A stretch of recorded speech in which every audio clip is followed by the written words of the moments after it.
The content presented in this video podcast is intended for educational purposes only. It does not promote or condone any illegal activities or the use of illegal substances. The information provided should not be considered as legal or therapeutic advice. Always seek the advice of a qualified professional for any legal, medical, or psychological matters. Viewer and listener discretion is advised. Once you get into it, it's fine. Yeah. And we can always use this bit 'cause it's quite funny. Yeah, for us. Anyway, well, is there anybody out there? Yeah. Welcome, viewers, if there's anybody out there, hope so. This is our very first episode of our very first podcast, The Alchemist and The Solution. I am Matthew, the Alchemist, and this is Jez, the Solution. I'm Jez, the Solution. Welcome to the very first podcast in a... Well, this podcast is going to be an introductory podcast where me and Matthew will introduce ourselves and now I'm going to introduce the intention behind the podcast. And the project and the collaboration and the main theme would be transformation, personal transformation, in whatever form that is for the individual. And this podcast, we're going to touch a little bit on our transformation, where we are now, and maybe little things that have helped us get to where we are now. It's our own personal process of transformation. And then the idea is that we once we've established our rapport, practice with doing this and doing a podcast, and as you can see so far, we've got a very beautiful setting for the podcast. Thank you very much, Matt, for providing all of the... Yeah, well, welcome to the Tower of Love. This is my home. And I live in La Calle de la Torre del Amor, the street of the Tower of Love, hence the Tower of Love. No really narcissism going on there. But and we have these wonderful paintings behind, which were done by Eliana, Metatron's Cube, and the Chiantra, which mean a lot to the both of us. Yeah, transformation and whatever, knowing myself has become is my biggest passion, my sort of purpose in life that I gained through a men's circle that we were in together. Still holds true today from 10 years ago when we started the men's circle, which is to awaken, inspire and connect creative souls, initially to mine, but then also to others. Like Jez, we met just before you joined the men's circle, pretty much when you joined the men's circle. Well, it was the festival that you put together on the island as well, and that was a pivotal moment for my transformation as well, because I'd been in Mallorca, went to Germany, had a child in Germany, realised that I didn't want to raise the child in Germany, and came back to Mallorca, and I was searching for a community. I was searching for something a little bit more than what I knew before of Mallorca, which was amazing. The bars, drinking, dancing, substances of the upper class, and lots of alcohol. That first vowel of drug drinking. Yeah, which was great, but it didn't suit how I became very aware of having a child. I think was one of the moments of catalyzing change in that, where do I want to be? How do I want to raise the child? Who do I want around the child? Who do I want to be around the child? Which was a big process of quite a long, drawn-out process of transformation, but it really was the spark of the biggest transformation, was having the child and then coming back to Mallorca and then searching for a community. And your festival came up, and I got involved, and I met you, and I think I met another guy, Jose, who was in the circle. Yeah, Jose was a big part. Yeah, that was the Crea Colectiva. Yes, yeah. The Crea Colectiva is a creative collective in Esperanto, which I started pretty much at the same time as I started the men's circle with 2 or 3, well, 9 other men. That was an amazing, that was just for that. That was like to have a creative, conscious community. My journey started a little beforehand when I first moved to Mallorca 25 years ago, escaping from London and the world of that first letter vowel addiction and needing to survive, basically. I did a geographical, moved here, and got into a system called inner alchemy that really led me on an inner journey of who am I? And as much as that is what am I? And this has been my journey ever since, really. So maybe that's a good space to drop into. Like where are you now? Where am I now? The alchemist? You know, this who is Matthew the alchemist now?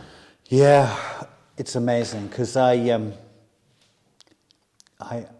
so often I'm thinking, you know, I've done 25 years of this inner alchemy work, of inner work, and where am I? And sometimes I feel like I haven't grown or changed at all. You know, it's like, what have I learned? What have I done? I still have various habits that I'm trying to get rid of, and various, you know, I'm still trying to connect to my soul and hear and can really connect to my essence and my inner voice. And it's sort of, it's there, but it's a constant process. And now I have a new connection with a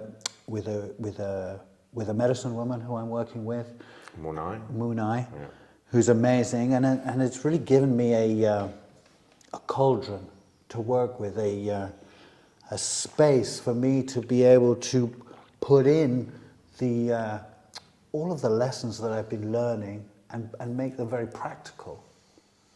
Because it's that connecting to the heart, that different resonance. It's about frequencies, it's about resonance, it's about connecting to my essence.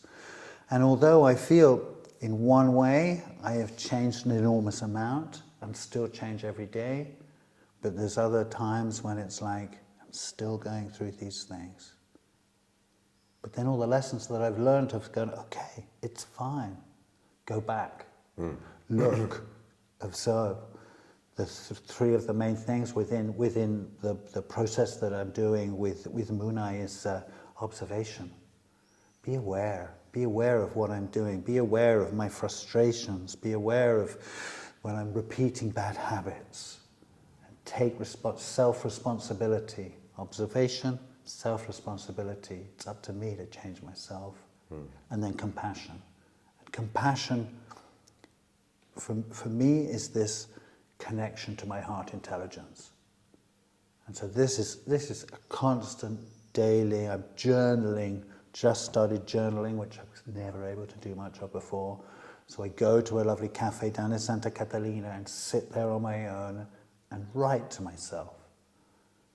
This is only been for the last maybe month that I've started journaling. 2 months, I think I really started journaling. An amazing thing. And how about yourself? Where are you now? Why, Jez, the Soulution? What is the solution? Okay, who am I now is, I resonate a lot with what you were saying about doing a lot of work, internal work, you know, personally doing a lot of psychedelic ceremonies and doing them intentionally and doing them with the intention to observe, to look in, to reflect and go inside and to look at the things that don't necessarily help me be the way that I want to be in the world, or navigate the world, you know, with relationships, friends, conflict. And the reason that I resonate with what you said is because I do always fall back into feeling like a 15-year-old who's fucking pissed off with the world and has to prove something, or has to be right, or has to be the one that... So I keep calling myself a cunt all the time. It's really annoying. I'm trying not to do it, 'cause I don't think it's a very good thing to do, but when I repeat things, I go, you cunt. Oh, don't say that. Yeah, I do that a lot. Self-talk, I haven't figured out that piece yet. Yeah. So, yes, I do feel like this duality of a young boy trapped in a man's body. But I do see that I've grown massively, especially in the last 3 years, with really trying to like find that space of calm, collected, peaceful, compassionate solutions to conflict, because this has been my biggest... my anger, expressing anger, that's been my biggest, like... But I see the change in you, you know what I mean? We're great friends. As we said, we've known each other, whatever. Dude, 2017 was the... was that when it was? That was the festival, it was 2017. But I see the change in you. And I'm sure you've seen change in me over the past year, or even you know, having another child, and really having all of that, them lessons reinforced, and the mistakes that I made with the first relationship with the mother of Lani, and then understanding that actually there was a lot of mental understanding of you know, how to regulate your, you know, meditate, breathing, give space, feel the emotion in a safe space, and you know, all these tools that I knew, but only knew sort of mentally, and didn't really implement them in the moments, because in the moments I was still triggered and would explode, and be very consequential. Whoops.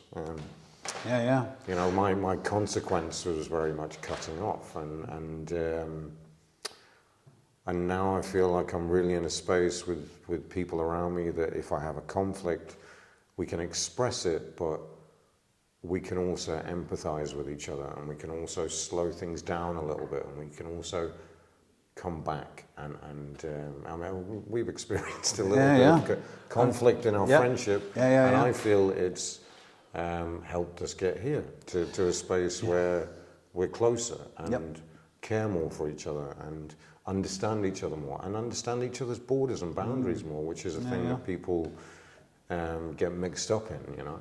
Yeah, that was always the tagline that the great Jose Palma gave the Crea Colectiva, is a lack of boundaries leads to a lack of respect. Yeah, that's beautiful. That's beautiful. It's true. Yeah. But what you were saying as well about is that a big part of the alchemist's work is to create a conscious character, to realize that we've grown through habits and kept hold of those habits by repeating them and repeating them so much that they go into the body and they become habitual. And why observation is such an important thing is to observe these and go, that doesn't serve me anymore. I can release that habit by not just thinking, but by putting things into action, and thus creating real change that come in, losing the old habit, bringing in the new.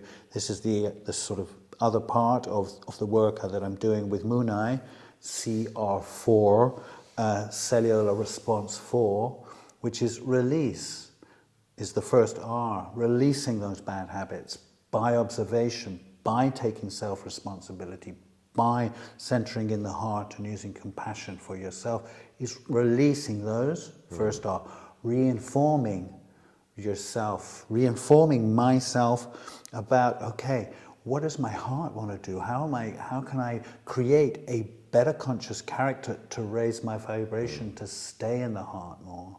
And this brings the third R of rejuvenation, which is not only rejuvenating the mind, but it's rejuvenating the cells in the body, because we're putting in a better resonance, and the old habits are slowly getting away and new habits are forming, and you're getting a conscious character.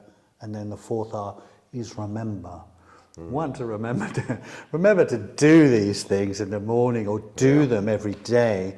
But then once you start doing that, I've started remembering not so much specific instances of past lives, but sort of times that maybe in past lives where I've learned these lessons and they're starting to come through. I'm starting to understand myself more as a soul that's going not only through the troubles of this life, but troubles of past lives, and then bringing that sort of understanding into this life.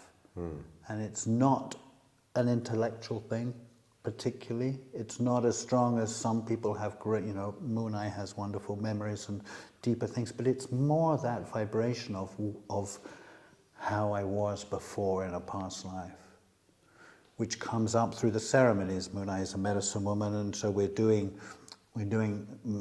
ceremonies with psilocybin. Sorry. Yeah, go for it. No, please. So assuming, Yeah. okay, so my question on that would be,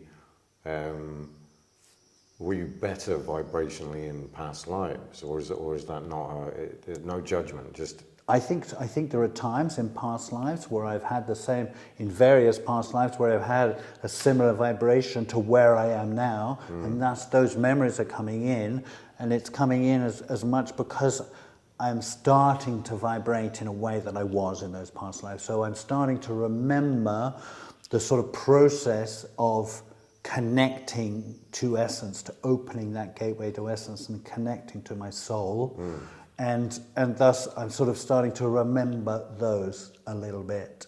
It's not like I'm sort of remembering, oh, I did this, or that like some people can remember everything, but it's more a feeling, which is amazing, which comes within the ceremonies.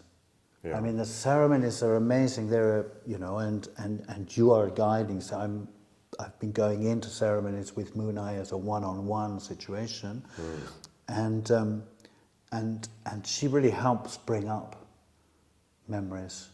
Memories of my mom. My mom died when I was 3 years old. I can't actually remember her very well. On the ceremony before last, I remember my grandfather, my mum's father, who died a year after her, so I was only 4, and I was having, I could see and feel him and connect with him when he was younger, not with the age when he died, but when he was a younger man, that I've never done before, which was amazing. And seeing my mum together with my daughter, and my daughters will be 40, Lottie will be 40 this year, and obviously never knew my mum, but I see the connection between them, and I see them together when I'm in ceremony, and thus it feels like a really strong bond between those women. nice. Yeah, super nice. And you've been doing ceremonies and the solution for I've been some doing, time now. Yeah. And actually, call back to the men's circle. The men's circle was a huge space of growth for me personally, to have that space and place where you could tap into your feelings and emotions in a masculine safe container was something that I'd never experienced before in my life, and it was really it really allowed me to start to understand myself a little bit more, and off the back end of the circle itself, you create these beautiful connections with men who are doing different therapies and work and yoga and music and production, and so there's all these little connections that you make outside that also not just in the circle itself. When you have the circle, there's also communication and conversation with the people doing that work seems to be a space of growth and reflection and depth that I personally wasn't getting before the circle with my friends and well, with few, you know, definitely with a few people we would go to them spaces.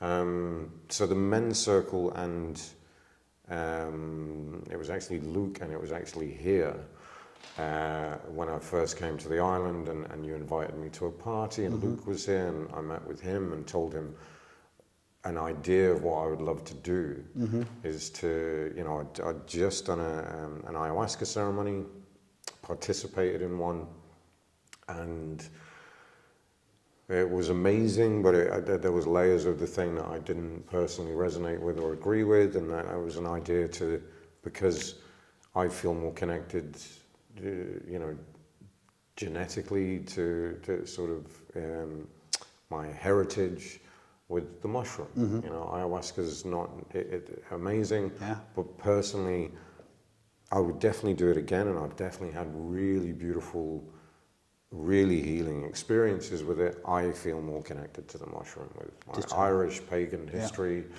and my family, and so I wanted to create something that, because I could see the potentiality of the change within me, and therefore within, you know, others as well. There's a potentiality to once you do something, or once I do something that helps me and transform, or shows me something that I've never seen before, I want to share that with people. Let's do that. I think it's a natural, and then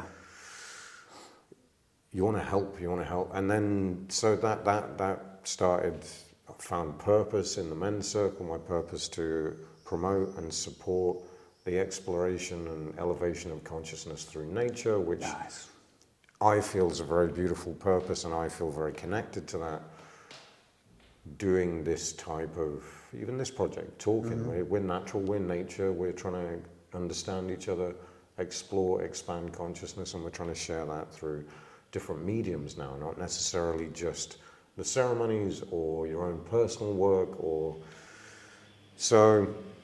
Yes, I've been doing ceremonies with psilocybin mushroom. We did do the disclaimer at the start. We're going to put that in as well. Yeah, definitely put the disclaimer in. Put the disclaimer in. Cool. So that's got everything covered from this point on, no? Yeah. Because basically, just sliding it quickly, because it was like from 2000 to 2019, 2020, pretty much was where I wasn't doing any psilocybin, or with my teacher Zulma Rea, who I was with for 16 years. I wasn't doing any magic mushrooms. She didn't sort of approve of magic mushrooms. I think there's a lot of modalities of healing that don't sort of allow substances, or which is great, no? Which is a great way to really. No worries. I personally, I think it's an amazing gateway into a resonance of frequency, a connection with life, with nature, with myself. Without the substances? No, with the substances. I think it added an enormous amount. We used to do journeys with using Zulma's, because Zulma can sort of transmit that sort of energy, and we would do it with music and do 2-hour ceremonies, 2-hour journeys, which was amazing. What kind of journey? Was it like drumming, shamanic stuff? Yeah, it was high vibration, high frequency music through speakers, sort of electronic music she would bring in. Yeah. And I sort of I left the school, being a student from hers, in 2019, and then it was after that when we were becoming good friends. And when I initially said it to her, she said, "Look, now when you do it, if you ever do it, I want to be there," she would always say. And it was like, but then after, it was like, it must have been, because I left her in 2019, it was around then that we started doing, well, we first started talking about it. It was 21. Maybe, yeah. It was could have been that 20 or 21, but it was, I remember 2019, at that Finca, we came and you were going to do one, and you were open to it, and I was like, fucking sweet, cool, we're going to do this. and then something got in the way. I think the normal thing that gets in the way of best made plans of mice and men. So something got in the way in 2019, and then we did our first sort of mushroom trip here in the tower. Yeah. Intentionally, With intention, but a lot of fun. A hell of a lot of fun. A lot of dance, this a lot place of music. as well, dude. This house with all the energy that's been infused in over the years, and there's this geometry which it was inspired from doing that ceremony and I shared a little bit about the yantra because I've got that yantra, the triangular pieces I've got tattooed on my back, and I used to have a very beautiful mala with the yantra, but it was okay. So the house, amazing, and then also my connection to the sacred geometry piece. Just to add a little, go for it. Just a fucking little piece in. Lost on the way somewhere. Yeah, it doesn't matter, does it? This is the point. Was that it was actually ayahuasca. It was ayahuasca. I'd done 3 ceremonies and guided. This was the first ayahuasca ceremony I did was like no preparation. There was no real guidance from the people who were doing it. To me, they were just getting numbers, and it was a huge group, and doing the thing and doing it all with the feathers and the drumming and the great stuff. And then you were like shot out at the back end of it with feedback, but the feeling, not even the feeling, really clear like direction of, you need to come back here and do another one. And to me, that was like, woof. So anyway, I managed to do it again with Jo.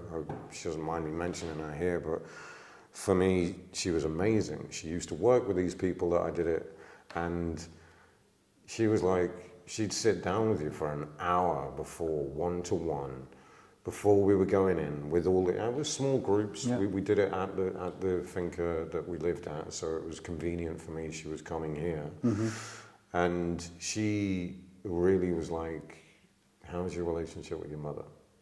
Like, no, like really, like when we with the preparation, and then we had a chat, and then so the preparation going in was a lengthy process. There was some journeying without the ayahuasca, with drumming and being on the ground while she's drumming on top of you, and like, with this intention in mind of connecting to Mother Earth and Pachamama and Mother. She was really like weaving in this into your consciousness, into your awareness. That's the piece that you're going to take this journey with. And it was amazing. I had an amazing experience with my mother in the experience, understanding her, forgiving her for things that I perceived were mistakes with me when I grew up, and affected my relationships with all women, because that's how you distrust and blah, blah, blah. And so anyway, cut a long story short, amazing experience. Beautifully like opened my heart for the first time, really. I understand what you say when you talk about that heart frequency, that mine was so blocked and so trapped up until that point that a lot of what I was doing was mental.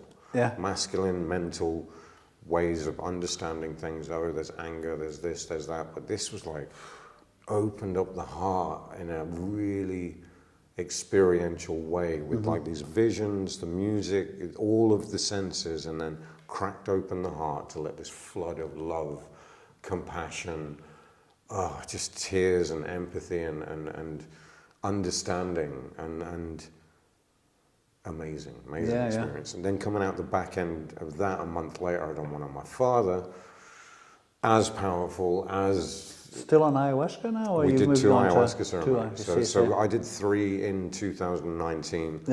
1 month, 1 night, next month 1 night, and the 3rd month. Now this was getting onto the yantra. So what these journeys were for me before, and they heavily influenced the way that I wanted to then do ceremonies with people, my own ceremonies with the mushroom. In the sense that I really wanted good preparation, and encourage people to do an internal journey, because that to me was where I had the most sort of, it's as infinite inside as it is outside. Yeah. 100%. So we did one with the father, Yeah. also as intense, and then the third one was, because the other ones were quite rough and difficult to go through. I asked the medicine, I want to have fun. And I had a process. I can't quite remember exactly what the process was in that. But the back end of the experience, I felt amazing. I started dancing, which I'd never really, I'd just been in this like closed journey thing. Started dancing, and I had this vision of like, I'm dancing here on the planet at this point, and then my cousin in Ireland is dancing there, and then a buddy in Germany is dancing there, and we're all dancing at the same time. And actually the dancing with this heart open connection is beams of vibration and frequency and light surrounding the planet. And then I had the vision of that visually with this network of beams of light, and then it was like, oh, it's the fucking flower of life, dude. It's in everything. And then you start looking at nature, and you're like, you see the patterns of everything in it, and that was when the yantra appeared, and it was 200 meters across a field, and it came out of the just space and like the universe. It came into being, and the triangles were like purple and green flowing, and out of that then one of the triangular pieces came out, the flower of life, which was bleeding into nature, and then one of the pieces was going into the sky and creating the moon, which was a geometric net. So from that point on, I could not see geometry and everything. I can't not see the pattern. Well, I do feel this is your symbol from what we always used before. I've got this done, these wonderful paintings by Eliana, who's a wonderful artist here. Amazing. But the blue one that you had that we used to Bartosz did in 2020. I said, because I then wanted to. I started meditating. That was my first real experience of meditating. I looked into meditating so I got it printed. I started to try and understand more about it, and actually the understanding very limited, because there's so many layers of meaning in each of the triangles. But a very simplified was it is the first geometry, and the center point of the yantra is the Om. So it's the first creation of the universe, and then all of the other sacred geometries are from that. And I started meditating on an object, and that was the object. And it. What year are we talking to? 19. 2019. Amazing. So I knew you then. Yeah. This was when. When did you live here? 2021. Cool. It was the start of 2021 where. But regressing back, a point of change, transformation. Yeah. Well, there are big things, I've had another one of those recently that's been a gift, but is a point of transformation. But I think one of the main things from what you were saying as well is... I went off, let me... Thanks for letting me go off. Is preparation and integration. Yeah. The journey... Which personally I think is a wonderful thing for anyone who's ready for a magical journey, an inner journey, and doing it with someone who knows what they're doing, to be putting in, to creating that, but preparing first, and then integrating afterwards, because that's not the important point. That's just a gateway. It's what it's bringing you afterwards. It's the whole journey that then, maybe you would want to do another one with Muna, where we're planning to do 4 to go with the 4 hours. The first one is the release, which will spiral through release, reinform, rejuvenate, remember. But the first one would be about release. And then the second one would be about reinform. It would still go through release, reinform, rejuvenate, remember. And then the third one would be rejuvenate, and the last one would be remember. And it would be a 4-part series that you would do over a year and a half. Yeah, to give you the space of integration. You want to, yes, but and to live it, the experience. The idea is not to be doing it all the time. The idea is for it to open a door so that you're feeling the resonance and connecting to that every day. You know, you're seeing the beauty and the joy within life. I mean, that's what we want to bring here. Is we want to bring depth and fun. And lightness, I mean, this is joy, it's like we want to see it through the eyes of a child. We want to be serious but playful. We want to be playing seriously. It's like this is the wonder of really everything that I've been learning over the last 25 years, but especially in these last when we started doing it, and then in the last year and a half, 2 years working with Moonai. This is it's about joy and finding that joy, because that's when you're connected to essence. That's when you're connected to what I call your creative soul. And then you can start being creative and things start coming, intuition starts coming. And why I've started journaling, so I can start really listening to my deep inner voice, but also hearing my sort of the other voices that are coming in and realizing, okay, that voice doesn't serve me anymore. This one that's going, no, you're not worthy. You're not good enough to be a teacher. Why should you be searching for things? And then there's the soul that's at the bottom going, yes, open the door, let me out. We can clear our way. You know, and it's those things which is, this is my biggest intention within most of the ceremonies that I've been doing recently, is to open this door more, to connect more to my soul, to connect to, my experiences with ascended masters and things like that, beginning to see the wonder in the multidimensional world that we live in. Nice. And it includes dancing, when we do it, and we go off now. And the one we did recently, Around the fire. Wow, man, that was incredible, and that's connected. And I do really enjoy them little intimate. I mean, it's, I feel like it's. I need a really safe space to do these experiences, because they are 100%. They're really. You get really vulnerable and really everything gets exposed. For me, a lot of things like doubts and fears, and then with the lens of the mushroom and the safe setting and surrounding and people that you're with, they really allow you to open up the layers of masks and what's behind the fear and what's behind the anger and what's behind the sadness, and to really look at the topic in a really beautiful way. I do love the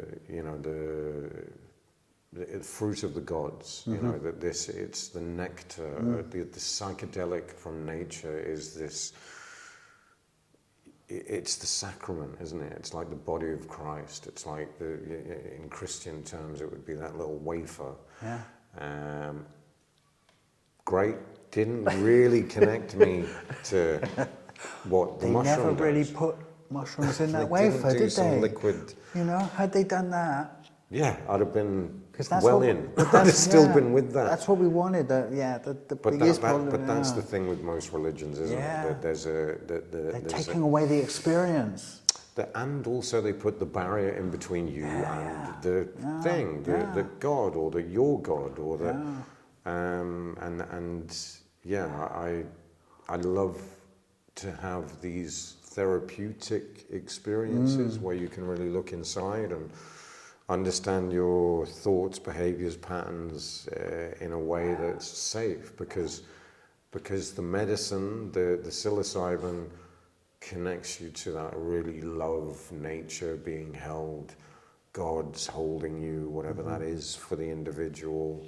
You know, that source energy is kind of infused into that you can feel safe to go through shit, pain, to clear the way. Exactly like you say, because in daily life, responsibilities, work, family, money, you know, not being too fucking weird in society. Like, we missed out on that one, I right? fuck that piece up. But like, you know, just trying to be sane and normal and.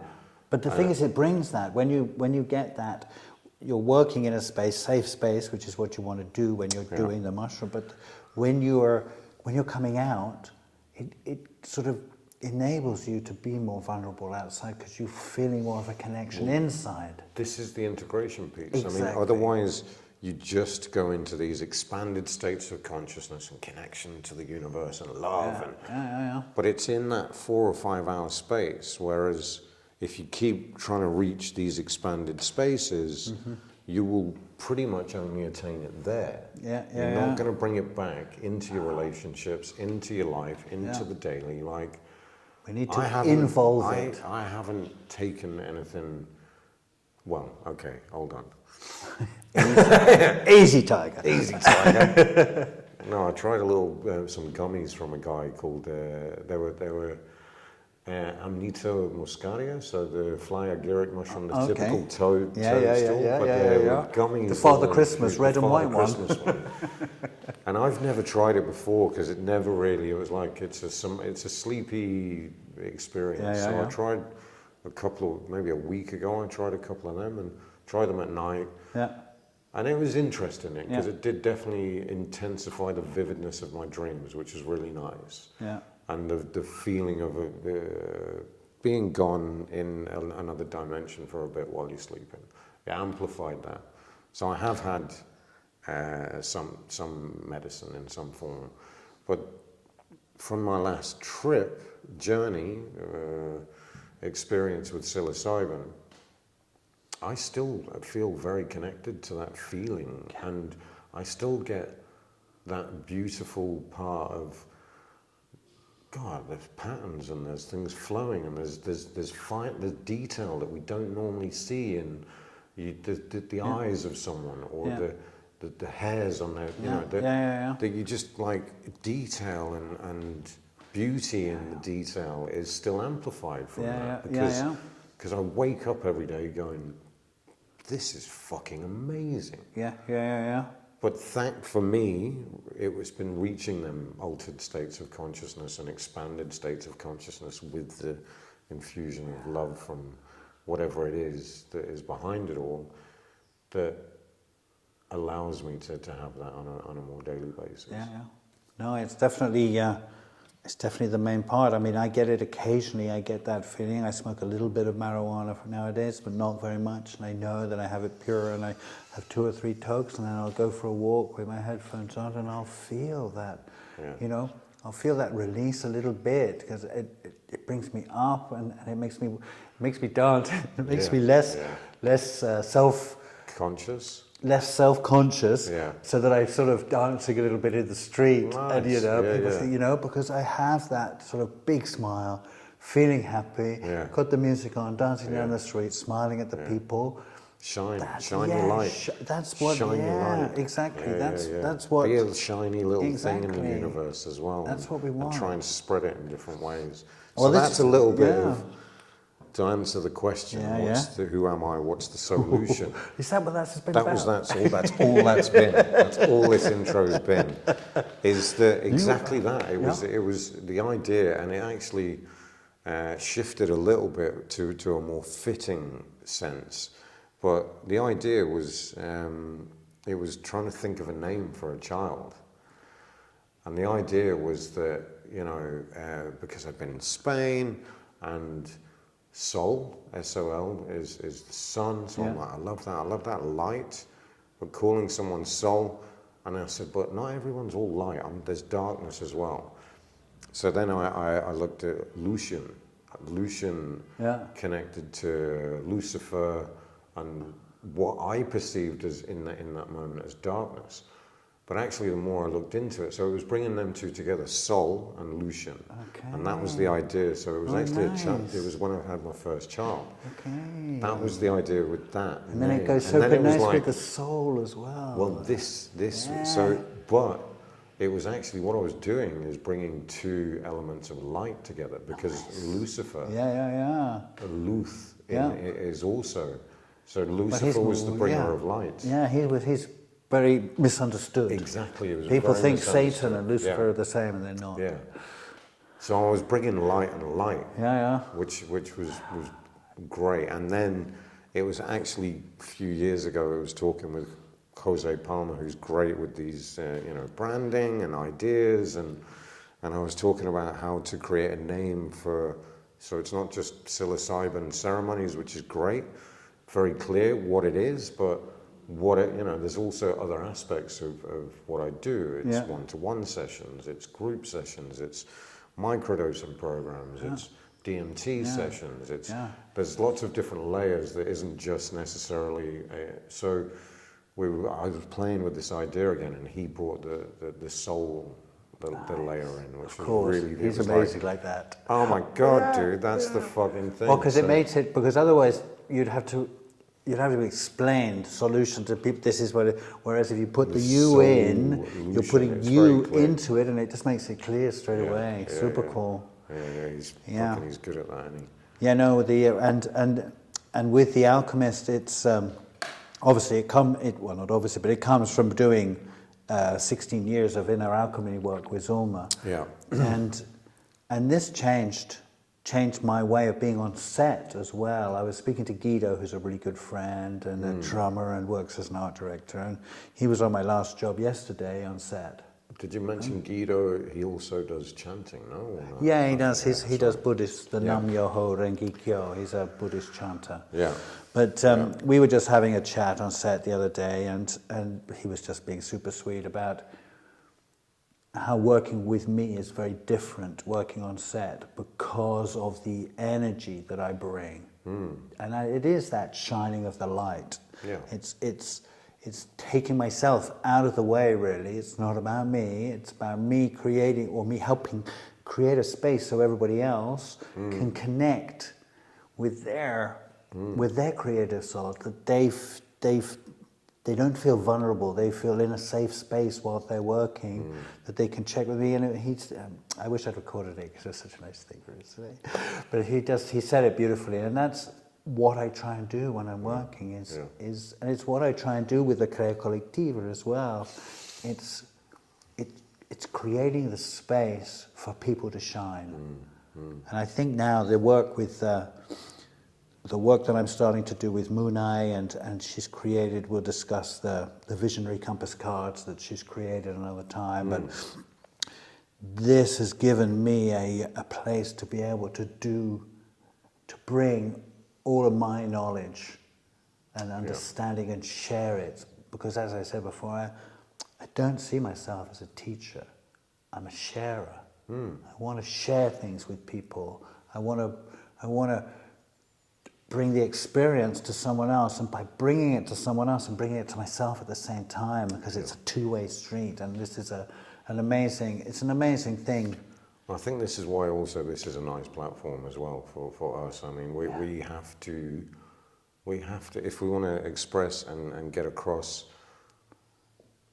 things that we feel can help transform and can help support people in their journey, and if they're interested in that type of thing or not, or other modalities, or that we connect, that we're able to share how we think, how we feel about these processes in a very articulate, beautiful manner. And this is part of that, no? That we try and create this space here, which means I'm looking forward being to connected, being fun, open, jokey. I'm looking forward to getting some. We're already trying to work out who the people are that we want to bring in, and we have a plethora of wonderful friends who would, as you say, they're not all people just, we have a lot of yoga teachers and different people, and the Muna, we'd like to get her in to speak to her, and there's an Alessandra and Federico, bringing Alessandra, who's a priestess, in, and people who do that sort of work, but also just people who are just creative people who sort of have a practice or whatever it is, but it's people who are shining brightly and say, okay, why are you shining? How come? What is your practice? How did you? Yeah. Where have you come from, and how did you get here, and what's the? So this is going to be. This is the basis for the Alchemist and the Soulution podcast. Is to start bringing people from the island, people visiting the island, bringing people in. Well, we'll see if we do more than one, but we'll hopefully be back. Like we'll be bringing them in people interested, and whether this translates and shares and reaches someone and supports someone in some way. And we want to get your feedback. You know what I mean? Give us your comments wherever we post this. We'll be posting probably on. We need to work out how to do it yet, but the YouTube and the Spotify and a few other things. But getting feedback from what you're thinking, seeing how you are creating that connection, and as the way that we're doing it, to awaken, inspire, and connect. That's what we want to do, and this is a beautiful life that we have here. We live in a beautiful planet. It can seem very dark. If you can get a connection on the inside, shed the light, spread the light. Baby. I do want to do a little shout out to Stefan. Yeah, please do. Yeah. He brought us together in this podcast setting, and he's also trying to do really cool things with podcasting. And so, if you listen to this, Stefan, good job, man. That was fun. It was a good. It was a fun. That was my first podcast ever a couple of weeks ago. Yeah, with you. And it was super nice. It was my second one with Stefan, and I'm definitely going to be doing more with him. Yeah, cool. And then this one as well, and let's see where it all grows and what projects grow from this, because this connection, this feeling of resonance with frequencies and people that we connect with, it flourishes and grows. I think it's already going out. Interesting, even without anyone hearing it. I think just our energy is heading out into the universe out there. Yeah, plus I'm spraying bits of LSD. That helps it go out into the universe. I don't have that. Anyway, for those of you that have made it this far, not even sure how long we've been doing this. We'll have a little look to see how long we've been going on. But thank you guys. Let us know how you feel. Amazing. And here's to the next one. Brolio. Bro diggity. Amazing. Love you, brother. Super. Love you too. See you soon. Super. Thank you. Satnam Waihe Guru.